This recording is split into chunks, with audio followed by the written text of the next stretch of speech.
What is happening, budget builders, and welcome back to the channel. It's been almost 2 years since we started the restoration and rebuild on the 74 Porsche 911 that we drug home from a scrapyard. Yeah, this thing right here, somebody scrapped it. We brought it home, we've shown it a lot of love, and all of you have been along with us. We cannot thank you all enough for the love and support that we've had while we've brought this back to life. But today's video is an incredibly exciting one. The last one was fun. This one gets better because you know what's gonna happen. We're out on the road. We're gonna try to drive this thing, get it to move for the first time. How's it going? I'm Michael and this is Budget Builds. My dad and I bring rusty, crusty old cars back to life.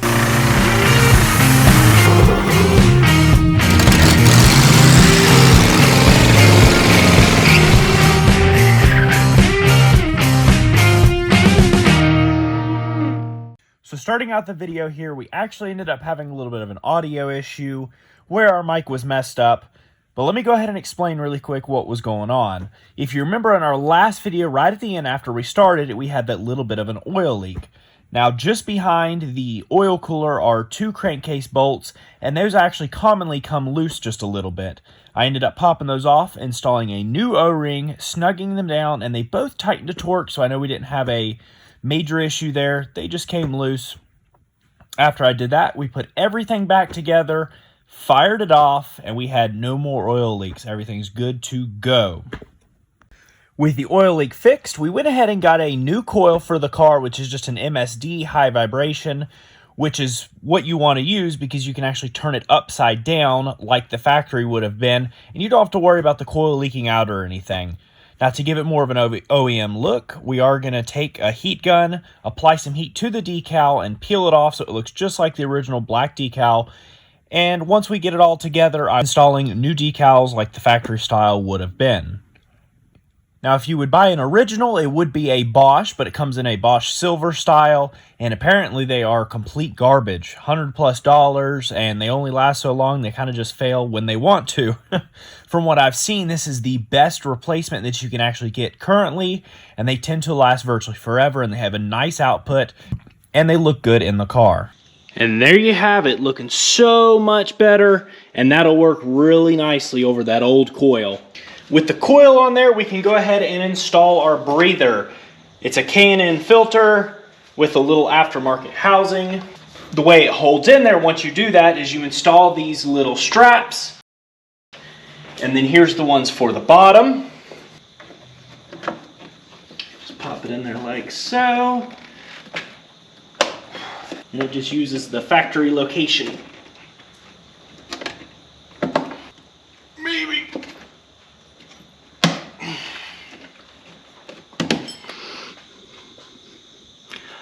And there you go. Hey, we've got a complete engine bay. Let's go to fire this thing back up, see if it'll pop right off, and see how it sounds.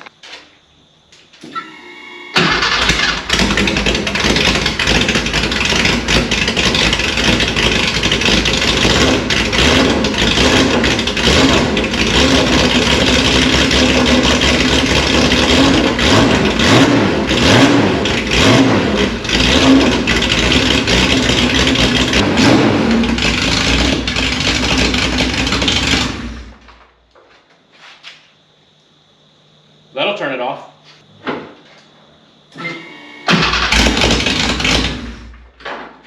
I love the way this thing sounds. Wow, it's obnoxious than a muffler. I wanted a straight pipe, but there's just no way that's gonna happen. I'm sure you can't even tell the way it sounds because of how obnoxious it is. Oh, I love it. It is so stinking rowdy. With the 911 throttle, it uses a linkage system instead of your normal cable system. With that, there is all kinds of stuff going on here. For one, you have the plate that actually mounts to the top of the engine. As you can see, the one off of our car is fairly good shape, but we can actually resell this one other than this little guy here is actually broken off.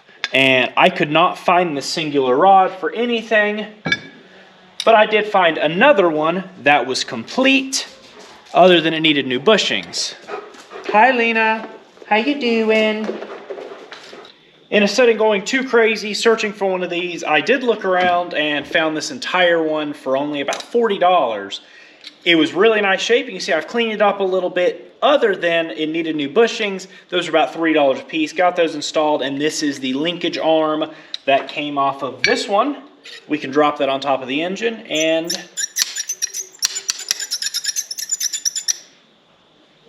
maybe I should have lubricated that with something. From there, you actually have this linkage rod, which goes underneath the car. I need one more of these sockets. This was completely missing from the car, so ordered this. These are actually kind of hard to find. And then that will attach here on that end, and then underneath on the transmission, this attaches like so. I'll show you here in a second under the car where this attaches to, but you'll notice a problem. That is supposed to look like this. This goes right there. And as you can see, the rest of it is broken off in our transmission. I try to remember everything. Once I noticed it, I remember this hanging down underneath the car. And that's why, because it was broken off. Oh man, let's see if we can get it out. Oh, what are we getting into here? I need to come from right. Oh no.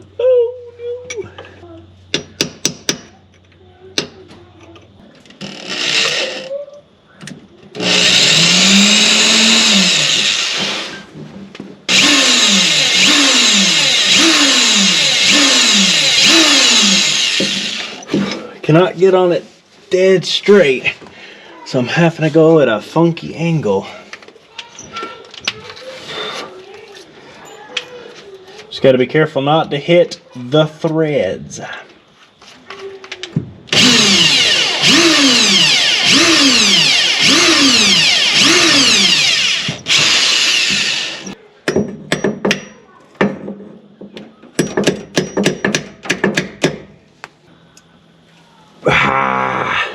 There you go.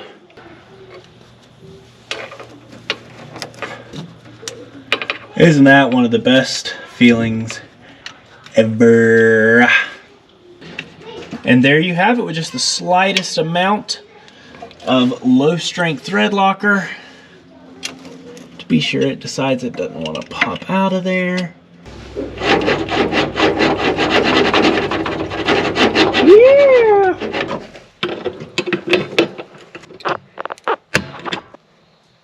There we've got our little throttle plate installed. Now we're one linkage away from having the whole system there. Our pedal set here is very crispy. We need to get it back in the car, but let's go ahead and bring it fully back to life. Initiate time lapse now.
And there we go. A nice rebuilt set of pedals. Are they perfect? No. Do they have some Swiss cheese? Yes. Structurally, they're very strong still and very sound. It was just in a couple different spots. But these are incredibly expensive, and we did that for literally the cost of springs and these pedal covers. It had newer bushings in it, so we went ahead and rode with those again, and everything looks pretty good, and I think that'll be nice in the car. Before we put the pedal set in, need to slide the new clutch cable through. Okay. And there you have the clutch clevis ready to go. We go to stick our pedals in and have everything to be ready to attach.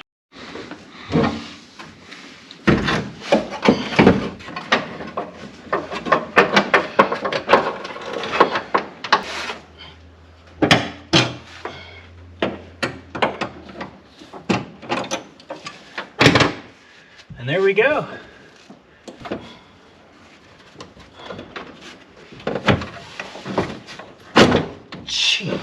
And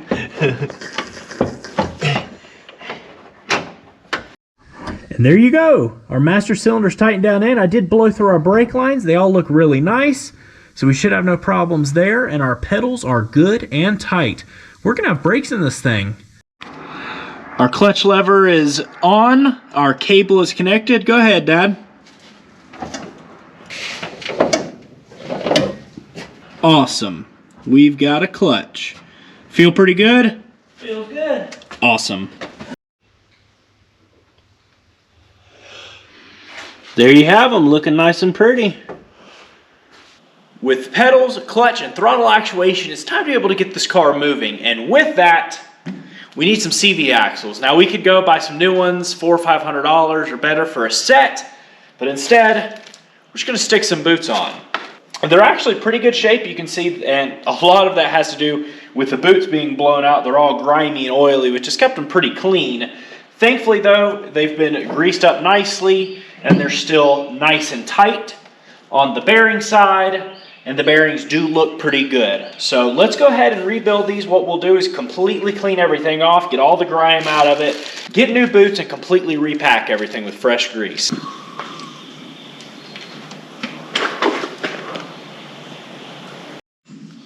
We'll start with one here on the end, maybe somewhere. There we go. You see we have a C-clip.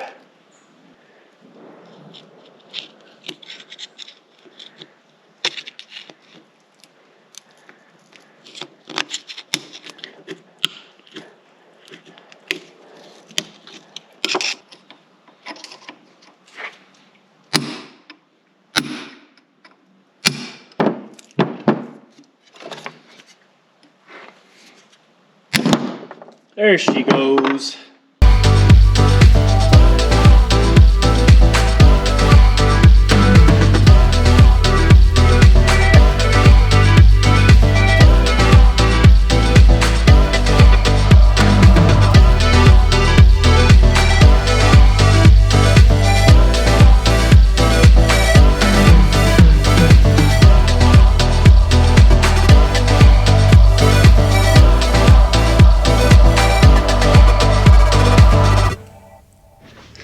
With it all nice and clean, we can go ahead and pack it. We want to make sure we use CV axle specific grease. It has, I don't know, what in the world? Get my finger up in there. Did I put it on? No, I don't know. CV axle grease is a specific style of grease. Oh, we just want to get it in here and work it through.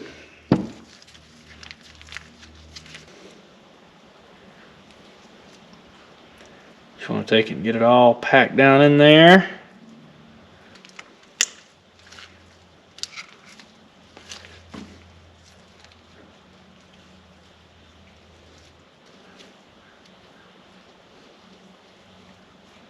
I think I'll go ahead and get the boot slipped on this end. All right.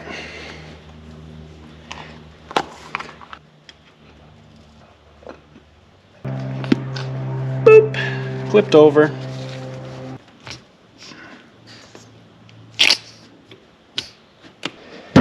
Now we can use an Audiker clamp, but what I actually have here, and will do totally just fine. Actually, a lot of new CV axle kits come with these, are these big, heavy duty zip ties. So here we have the old and new.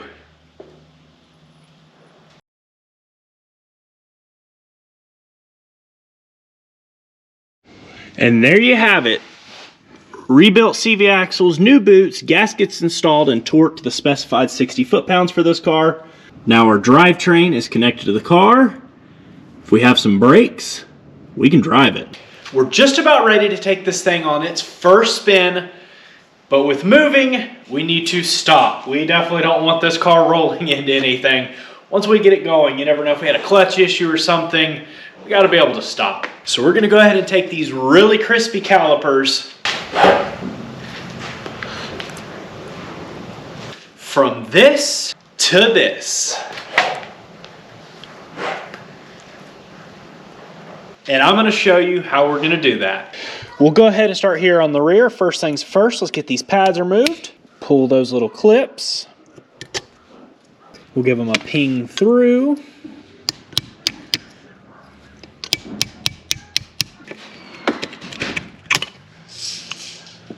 Out come, well, maybe, those really pretty pads.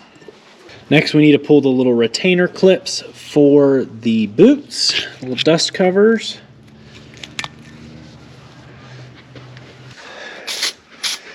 Soak these down with some rust penetratingness stuff. And here is where the fun part comes in. Now this right here includes 2 people and a whole lot of fun.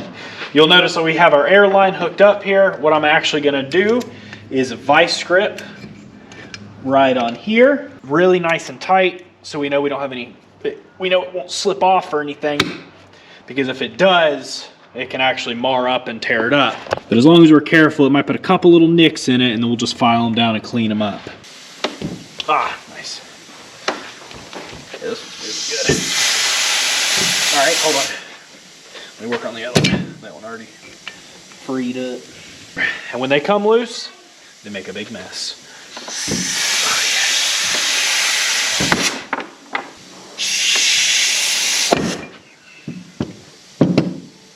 Now what's nice is you'll notice we did have brake fluid still in this system. You're probably asking yourself, why don't you just pop this loose and split it so we can get a hone down in there? Well, they say if you break these loose, they are machined together. They are machined and then assembled, and once they're taken loose, even retorqued, they never seal again. So we just have to fight it down in here and make it work. Most of our crust and rust is on this outside lip right here. First thing, I'll take a little piece of 80, and we just want to be careful and for the most part stay on the outside of the seal and get all that rust knocked off. Once we get the big chunks of rust knocked off, I've got a heavy duty pad here. We'll scuff it and then we'll finish it off with just a Scotch-Brite pad right there. Now I try to keep all my lines going this direction, no in and out, because that actually allows it to hold fluid. It helps it to not let fluid go by, to keep everything going this direction here.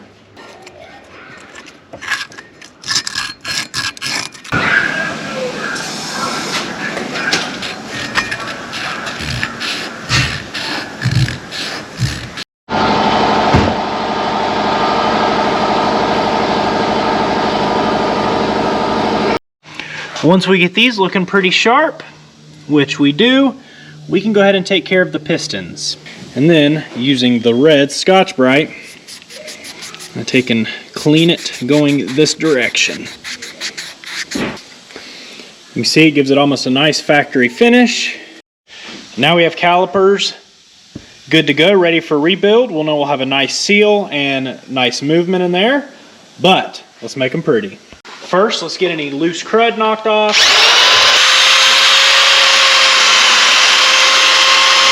First thing I want to do before painting it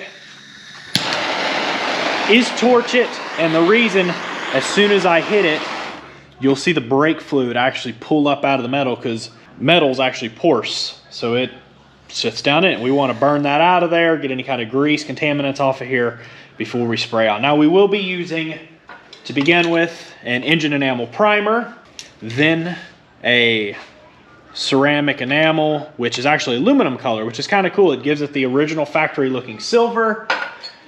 And then for the heck of it, finish it off with a gloss clear. Now this is the same temperature as, they did not have the right color caliper paint, but this holds up to the same temperature.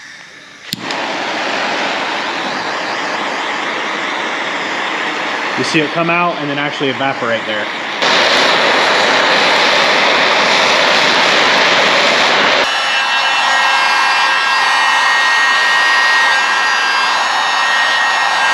Now the reason I am still using the heat gun is so it somewhat flashes. Because of the cold air, it'll actually almost like mist over.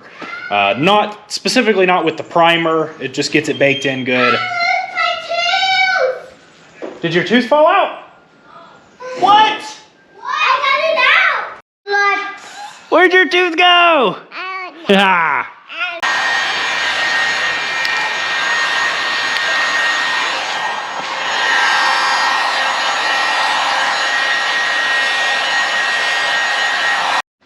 And there we have it, looking all OEM, nice and pretty.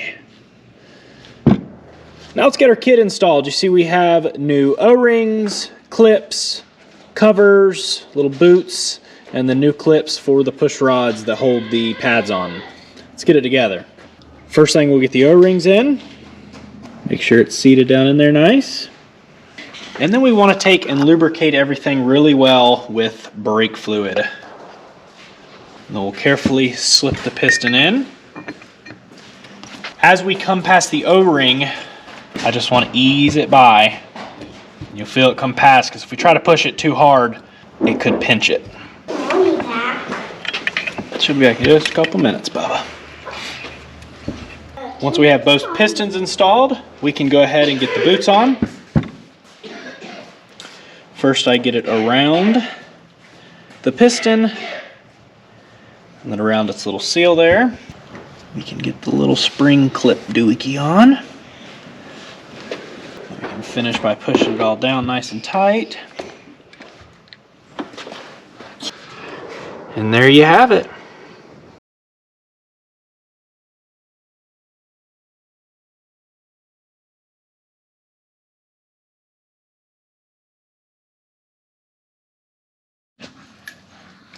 And there you go. The last of our rotors there.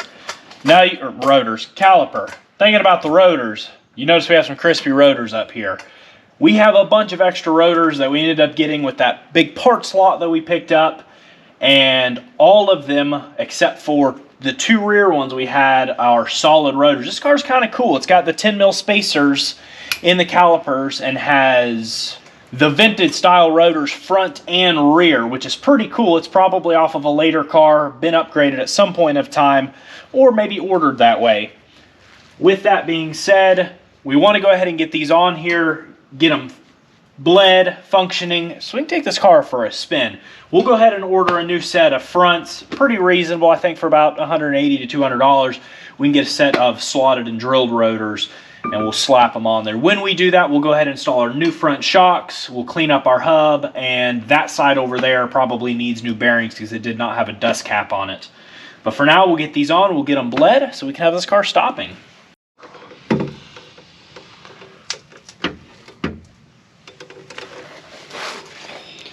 And there you go.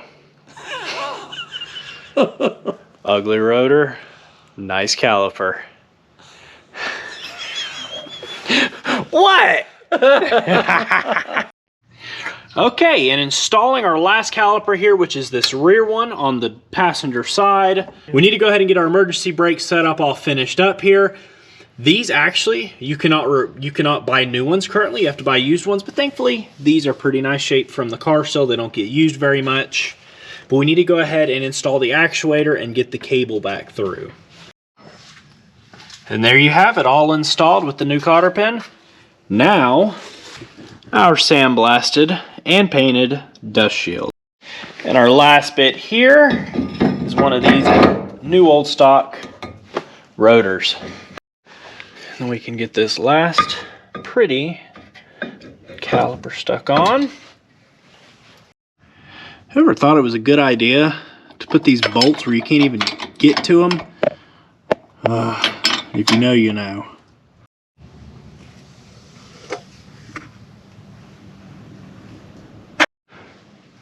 Dad's getting brake fluid. Oh, and making a mess. Okay, going. With our reservoir installed, we have it full of fluid. So far, no leaks. Now we're gonna go ahead, I'm gonna get Dad to pump it up. I'm gonna go around each corner. Let's see how these calipers do. Let's get everything bled. It'll be time to drive this thing. Well, the brakes bled up, they held fluid, they held pressure, and they're not leaking, especially from any of those calipers that went through and rebuilt. They were pretty crispy. I'm super excited about that. We have a nice pedal. They feel pretty good. So you know what that means. Before we pull it out of here, I want to give a massive shout out to Peter. He reached out to us quite a while back, a few towns over. Actually, I guess it wasn't a few towns, a little ways. Yeah, he's here in South Carolina, just down the road, and he had these in his attic, and he offered them to us. They are, I'm sure you can tell, these are actually factory Recaro sports bolster sport seats. These are going to look awesome in this car, especially once we get them redone and refurbished and everything here in the near future. But let's pop the driver's one in there so we have somewhere to sit so we can drive. Thanks, Peter. We are just probably about 10 days, maybe 15 days short of pulling this car out of the scrapyard 2 years ago. The reason it's taken this long is you gotta be realistic and reasonable. This is an incredibly budget restoration rebuild. Probably next episode or the one after that, I will give a full cost breakdown so you all know where we're at with it. This is exciting. I am shaking. This is the first time I've sat in this car with a steering wheel in front of me, and it's gonna be the first time we're gonna attempt to move it in over 30 years as a car and in over 2 years of rebuilding it. We put a lot into this car. I'm nervous. I am so incredibly excited. Are you ready? You know it. Are y'all ready? Let's do this.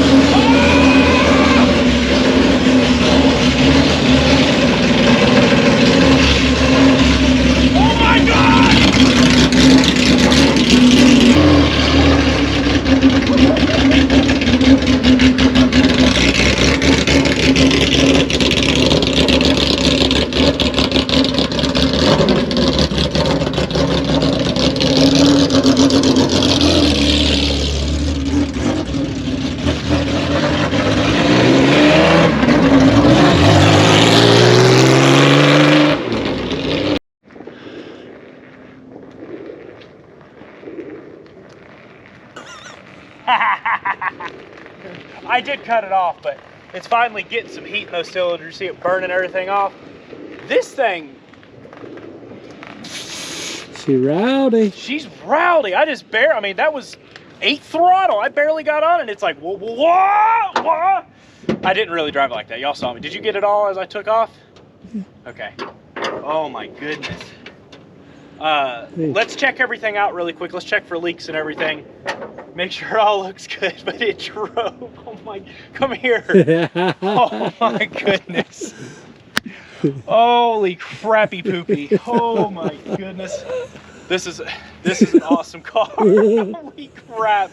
Oh, what a good feeling. Clean up top, super clean underneath.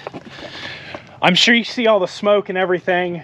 This is the first time it's been under a load or anything. There's a lot of crud in there that needs to burn off. I'm sure there's smoke for a bit. It doesn't look like oil smoke though. I don't see any blue or anything. It's just, holy crap. Holy crap. Oh, how's our oil level?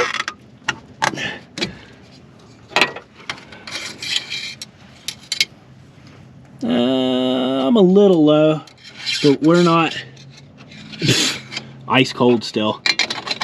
we hadn't run it long enough to get it right where it needs to be. I know I've got 12 quarts in there, so I'm sure it'll pick up its level. Oh.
Holy flippin' smokes, good grief.